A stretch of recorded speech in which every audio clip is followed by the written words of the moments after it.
Assalamualaikum warahmatullahi wabarakatuh. Perkenalkan, nama saya Muhammad Rizka Putra dari kelas 12D. Saya ingin membacakan puisi tentang Sepotong Senja untuk Pacarku dari karya Seno Gumira Haji Dharma. Alina tercinta, bersama surat ini kukirimkan padamu sepotong senja dengan angin, debur ombak, matahari terbenam dan cahaya keemasan. Apakah kamu menerima dalam keadaan lengkap seperti setiap senja di setiap pantai? Tentu ada juga burung-burung, pasir yang basah, siliat batu karang, dan barangkali ada juga perahu yang lewat dari kejauhan. Maaf, aku tidak sempat menelitinya satu persatu. Mestinya ada juga lokan, batu yang berwarna-warni, dan bias cahaya cemerlang yang berkeretap pada buih yang bagaikan impian selalu saja membuat aku mengangankan segala hal yang paling mungkin kulakukan bersamamu. Meski aku tahu semua itu akan tetap tinggal sebagai kemungkinan yang entah kapan menjadi kenyataan. Kukirimkan sepotong senja ini untukmu, Alina. Dalam amplop yang tertutup rapat dari kejauhan, karena aku ingin memberikan sesuatu yang lebih dari sekedar kata-kata. Sudah terlalu banyak kata-kata di dunia ini, Alina, dan kata-kata ternyata tidak mengubah apa-apa. Aku tidak akan menambah kata-kata yang sudah tak terhitung jumlahnya dalam sejarah kebudayaan manusia, Alina. Untuk apa? Kata-kata tidak ada gunanya dan selalu sia-sia. Lagi pula, siapakah yang masih sudi mendengarnya? Di dunia ini, semua orang sibuk berkata-kata tanpa pernah mendengar kata-kata orang lain. Mereka berkata-kata tanpa peduli apakah ada orang lain yang mendengarnya. Bahkan, mereka tidak peduli dengan kata-katanya sendiri. Sebuah dunia yang sudah kelebihan kata-kata tanpa makna. Kata-kata sudah luber dan tidak dibutuhkan lagi. Setiap kata bisa diganti artinya. Setiap arti bisa diubah maknanya. Itulah dunia kita, Alina. Kukirimkan sepotong senja untukmu. Bukan kata-kata cinta. Kukirimkan padamu sepotong senja yang lembut dengan langit kemerah-merahan. Yang nyata dan betul-betul ada dalam keadaan yang sama seperti ketika aku mengambilnya saat matahari hampir tenggelam di balik cakar laut. Alina yang manis, Alina yang sendu, akan kuceritakan padamu bagaimana aku mendapatkan senja itu untukmu. Sore itu, aku duduk seorang diri di tepi pantai, memandang dunia yang terdiri dari waktu, memandang bagaimana ruang dan waktu bersekutu, menjelmakan alam itu untuk mataku. Di tepi pantai, di tepi bumi, semesta adalah sapuan warna keemasan dan lautan adalah cairan logam meski buih pada debur ombak yang menghempas itu tetap saja putih, seperti kapas. Dan langit tetap saja ungu dan angin tetap saja lembab dan basah. Dan pasir tetap saja hangat ketika kususupkan kakiku ke dalamnya. Kemudian tiba-tiba senja dan cahaya gemetar. Keindahan berkutat melawan waktu dan aku tiba-tiba teringat padamu. Barangkali senja ini bagus untukmu, pikirku. Maka aku potong senja itu sebelum terlambat. Kukerat pada 4 sisi, lantas kumasukkan ke dalam saku. Dengan begitu, keindahan itu bisa abadi dan aku bisa memberikannya padamu. Setelah itu, aku berjalan pulang dengan perasaan yang senang. Aku tahu kamu akan menyukainya karena aku tahu itulah senja yang selalu kamu bayangkan untuk kita. Aku tahu kamu selalu membayangkan hari libur yang panjang, perjalanan yang jauh, dan barangkali sepasang kursi malas pada sepotong senja di sebuah pantai di mana kita akan bercakap sembari memandang langit sambil berangan-angan sambil bertanya-tanya apakah semua ini memang benar-benar telah terjadi. Kini senja itu bisa kamu bawa kemana-mana. Ketika aku meninggalkan pantai itu, kulihat orang-orang datang berbondong-bondong. Ternyata mereka menjadi gempar karena senja telah hilang. Kulihat cakar lawa itu berlubang sebesar kartu pos. Alina sayang, semua ini telah terjadi dan kejadiannya akan tetap seperti itu. Aku telah sampai ke mobil ketika di antara kerumunan itu kulihat seseorang menunjuk-nunjuk ke arahku. Dia yang mengambil senja itu. Saya lihat dia yang mengambil senja itu. Kulihat orang-orang itu melangkah ke arahku. Melihat gelagat itu, aku segera masuk ke mobil dan tancap gas. Catat nomornya, catat nomornya. Aku melejit ke jalan raya. Aku kebutkan mobilku tanpa perasaan panik. Aku sudah berniat mengambil senja itu untukmu dan hanya untukmu saja, Alina. Tak ada seorang pun boleh mengambilnya dariku. Cahaya senja yang kemasan itu berbinar-binar di dalam sakuku. Aku merasa cemas karena meskipun kaca mobilku gelap, tapi cahaya senja tentu cukup terang dilihat dari luar. Dan ternyata cahaya senja itu memang menembus segenap celah dalam mobilku, sehingga mobilku itu meluncur dengan menyala cemerlang ke aspal maupun ke angkasa. Dari radio yang kusetel, aku tahu berita tentang hilangnya senja telah tersebar kemana-mana. Dari televisi dalam mobil, bahkan kulihat potretku sudah terpampang. Aduh, baru hilang satu senja saja sudah paniknya seperti itu. Apa tidak bisa menunggu sampai besok? Bagaimana kalau setiap orang mengambil senja untuk pacarnya masing-masing? Barangkali memang sudah waktunya dibuat senja tiruan yang bisa dijual di toko-toko, dikemas dalam kantong plastik, dan dijual di kaki lima.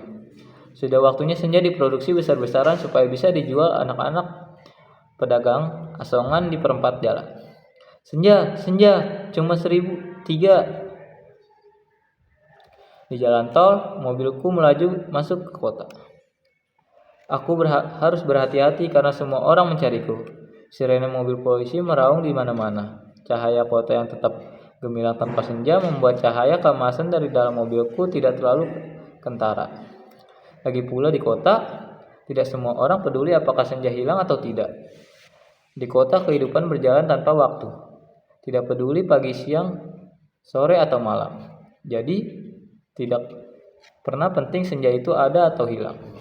Senja cuma penting untuk turis yang suka memotret matahari terbenam. Boleh jadi hanya demi alasan itulah senja yang kubawa ini dicari-cari polisi. Sirene polisi mendekat dari belakang. Dengan pengeras suara polisi itu memberi peringatan. Pengemudi mobil Porsche abu-abu metalik nomor SG 19.658 A harap berhenti. Ini polisi. Anda ditahan karena dituduh telah membawa senja. Meskipun tak ada peraturan yang melarangnya, tapi berdasarkan aku tidak sudi mendengarnya lebih lama lagi. Jadi kulibas dia sampai terpental keluar pagar di tepi jalan.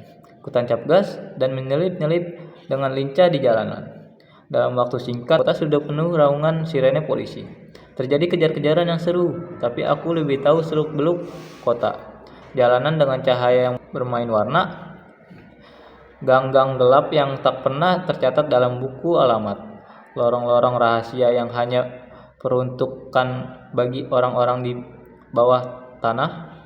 Satu mobil terlempar di jalan layang, satu mobil lain tersesat di sebuah kampung, dan satu mobil lagi terguling-guling menabrak truk dan meledak lantas terbakar.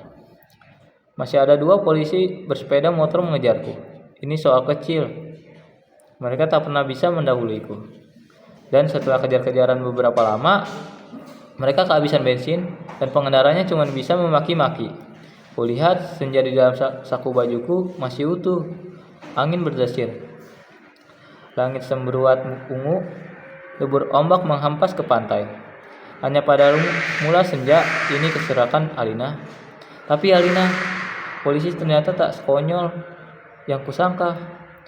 Di segenap sudut kota mereka telah siap siaga. Bahkan aku tak bisa membeli makanan untuk mengisi perutku. Bahkan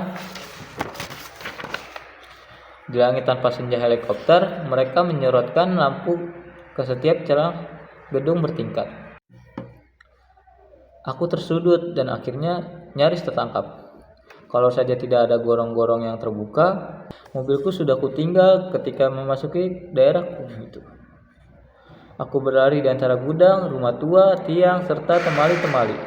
Terjatuh di atas sampah, merayapi tangga-tangga reot, sampai seorang gelandangan menuntunku ke suatu tempat yang tak akan pernah kulupakan dalam hidupku. Masuklah, katanya tenang. Di situ kamu aman. Ia menunjuk gorong-gorong yang terbuka itu. Ada tikus keluar dari sana. Baunya bacin dan pesing. Ku tengok ke bawah, kulihat kelelawar bergantungan. Aku ragu-ragu, namun deru helikopter dengan lampu sorotnya yang mencari-cari itu melenyapkan keraguanku. Masuklah, kamu tidak punya pilihan lain. Dan gelandangan itu mendorongku. Aku terjerembab jatuh. Bau busuknya bukan main. Gorong-gorong itu segera tertutup. Dan ku dengar gelandangan itu berebahkan diri di atasnya. Lampu sorot helikopter menembus celah gorong-gorong, tapi tidak cukup untuk melihatku. Kurubah senja dalam kantongku, cahaya yang merah kemasan membuat aku bisa melihat dalam kegelapan. Aku melangkah dalam gorong-gorong yang rupanya cukup tinggi juga. Kusibakan kelawar bergantungan yang entah mati entah hidup itu. Kulihat cahaya putih di ujung gorong-gorong. Air busuk mengalir setinggi lutut. Namun makin ke dalam makin surut. Di tempat yang kering, kulihat anak-anak gelandangan duduk maupun tiduran. Mereka berserantakan memeluk rebana dengan mata yang tidak memancar kebahagiaan. Aku berjalan terus melangkahi mereka dan mencoba bertahan. Betapapun ini lebih baik daripada aku harus menyerahkan senjata Alina. Di ujung gorong-gorong, di tempat cahaya putih itu, ada tangga menurun ke bawah. Kuikuti tangga itu. Cahaya semakin terang dan semakin benderang. Astaga, kamu boleh tidak percaya, Alina, tapi kamu akan terus membacanya. Tangga itu menuju ke mulut sebuah gua. Dan tahukah kamu, ketika aku keluar dari gua itu, aku ada di mana? Di tempat yang persis sama dengan tempat di mana aku mengambil senja itu untukmu, Alina. Sebuah pantai dengan senja yang bagus. Ombak dan angin dan kepak burung, tak lupa cahaya keemasan dan bias ungu pada mega-mega yang berarak bagaikan aliran mimpi. Cuma saja tidak ada lubang sebesar kartu pos.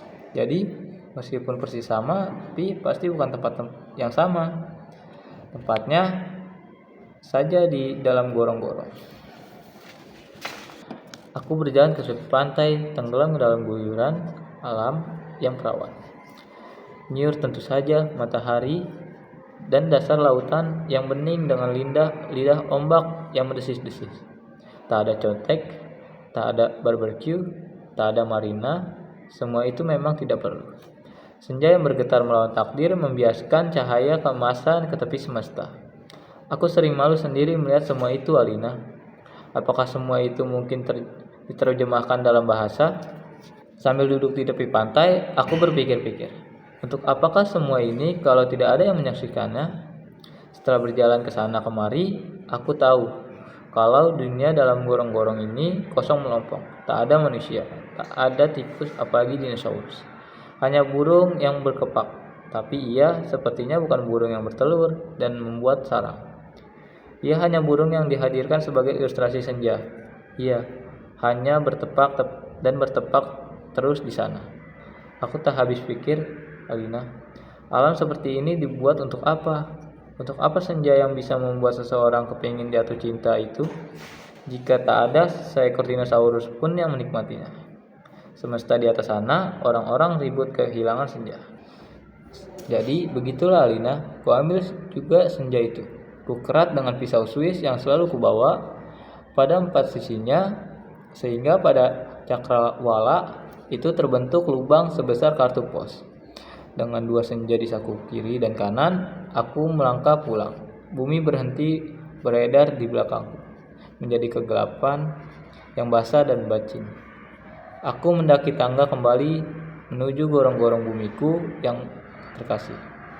Sampai di atas, setelah melewati kelawar bergelantungan, anak-anak gelandangan berkapar dan air setinggi lutut, kulihat polisi helikopter sudah pergi. Gelandangan yang menolongku sedang tertiduran di bawah tiang listrik sambil meniup saksofon. Aku berjalan mencari mobilku. Masih terparkir dengan baik di supermarket. Tampaknya bahkan baru saja dicuci. Sambil mengunyah pizza, segera ku kebut mobilku menuju ke pantai. Dengan 2 senja di saku kiri dan kanan, lengkap dengan matahari, laut, pantai, dan cahaya keemasan masing-masing, mobilku berbagai memancarkan cahaya ilahi. Sepanjang jalan tol, ku tancap gas dengan kecepatan penuh. Alina, kekasihku, pacarku, wanitaku, kamu pasti sudah tahu apa yang terjadi kemudian. Ku pasang senja yang dari gorong-gorong pada lubang sebesar kartu pos itu, dan ternyata pas. Lantas, ku kirim senja yang asli ini untukmu. Lewat pos, aku ingin kamu mendapatkan apa yang kulihat pertama kali. Senja dalam arti yang sebenarnya, bukan semacam senja yang ada di gorong-gorong itu. Kini gorong-gorong itu betul-betul menjadi gelap, Alina. Pada masa yang akan datang, orang-orang tua akan bercerita pada cucunya tentang kenapa gorong-gorong menjadi gelap. Mereka akan berkisah bahwa sebenarnya ada alam lain di bawah gorong-gorong dengan matahari dan rembulannya sendiri. Namun semua itu tiada lagi karena seseorang telah mengambil senja untuk menggantikan senja lain di atas bumi. Orang-orang tua itu juga akan bercerita bahwa senja di atas bumi yang asli telah dipotong dan diberikan oleh seseorang kepada pacarnya. Alina yang manis, paling manis dan akan selalu manis. Terimalah sepojong senja itu, hanya untukmu dari seseorang yang ingin membahagiakanmu. Awas, hati-hati dengan lautan dan matahari itu. Salah-salah cahayanya membakar langit dan kalau tumpah, airnya bisa membanjiri permukaan bumi. Dengan ini, kukirimkan pula kerinduanku kepadamu dengan cium, peluk, dan bisikan terhangat dari sebuah tempat yang paling sunyi di dunia. Sekian cerpen dari saya. Terima kasih.